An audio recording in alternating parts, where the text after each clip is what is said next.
rehabilitation is.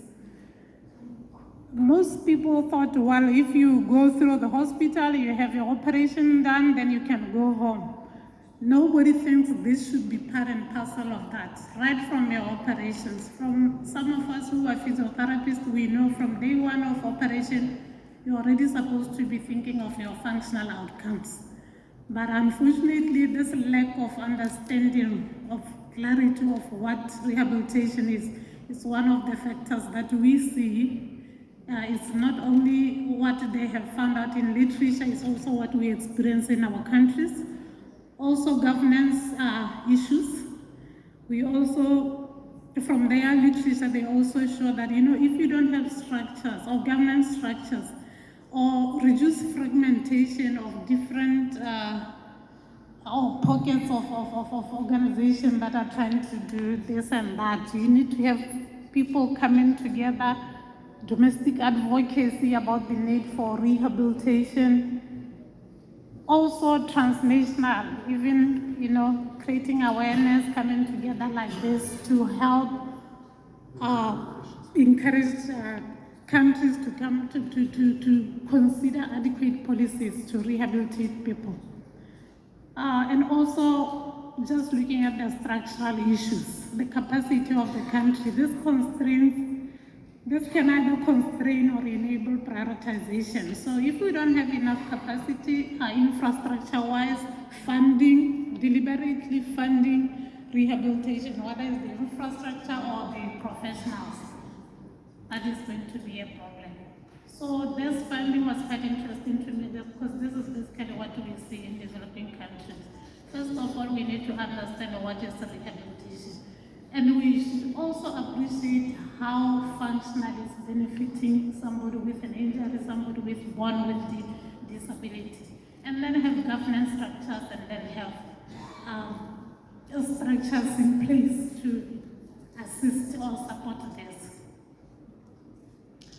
Now from the motor vehicle accident, where are we coming from? We were enacted by Act of Parliament in 1986, started operating in 1987. Our mandate is taking care of those injured in road traffic accident. So you get injured in road traffic accident, we take care of your medicals from acute care all the way to long-term rehabilitation. That's what we do. We also, of course, have other benefits where we support those who have lost their breadwinner from the motor vehicle accident. But I'm here to share with you the story of the person who was injured in the motor vehicle accident. Prevalence of accidents in the country. For a small population country like my country, we are seeing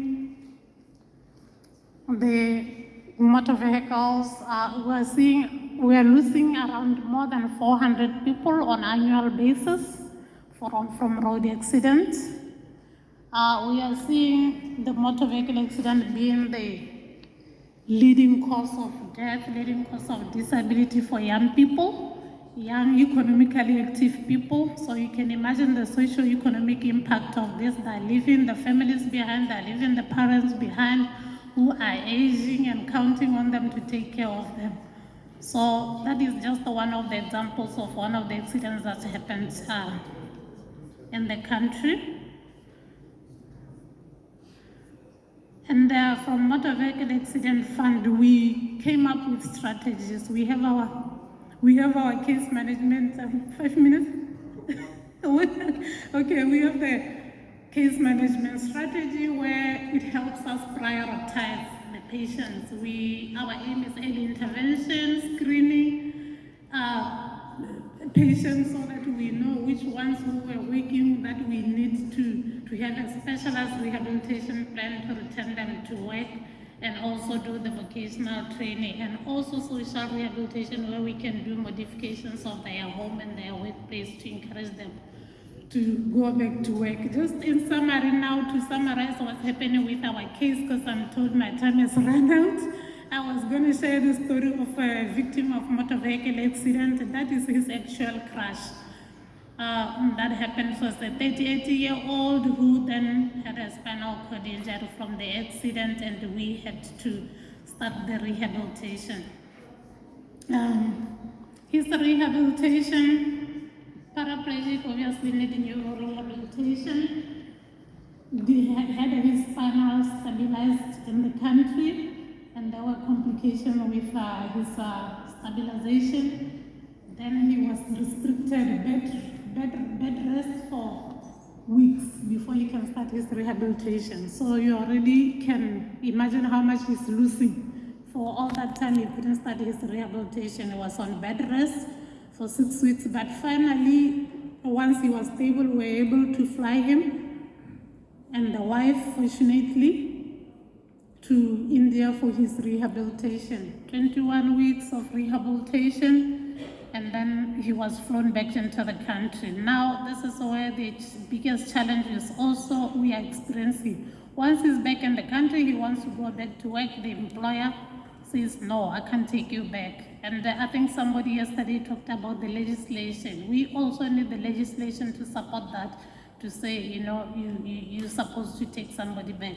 So he had to go through psychological support now because of the depression. He can't go back to work.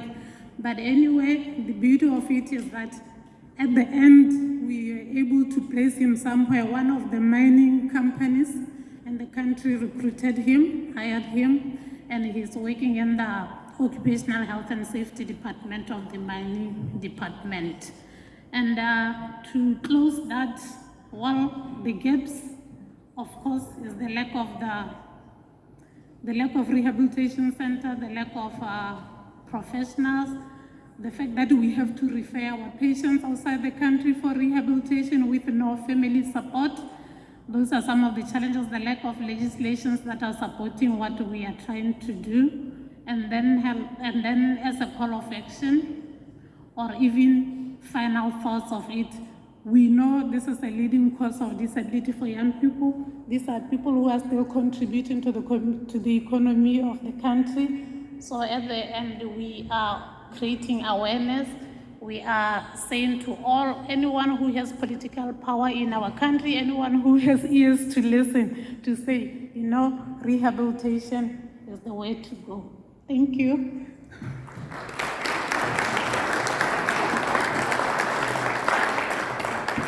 Thank you very much. You highlighted one thing we just briefly mentioned, which is very important. Also look at some of the jurisdictions of the United States, which is the difference between return to function and return to work. Making people leaving a hospital is one thing. Anywhere on this planet this happens. But making people return to work, which is return to work instead of just return to function, is a tricky thing. And you also emphasize for good reasons the resources you need, which are qualified therapists and rehabilitators and so on. So I can't give you more time to talk because we overstretched it a bit, but I would like to offer to talk to Gustav Bruss, or first listen to his presentation at the end of the session and then talk to him, because maybe there's some connections regarding the qualification of people involved in rehabilitation services. Now, with a few delay, I leave it to you, Tone, to catch up the time.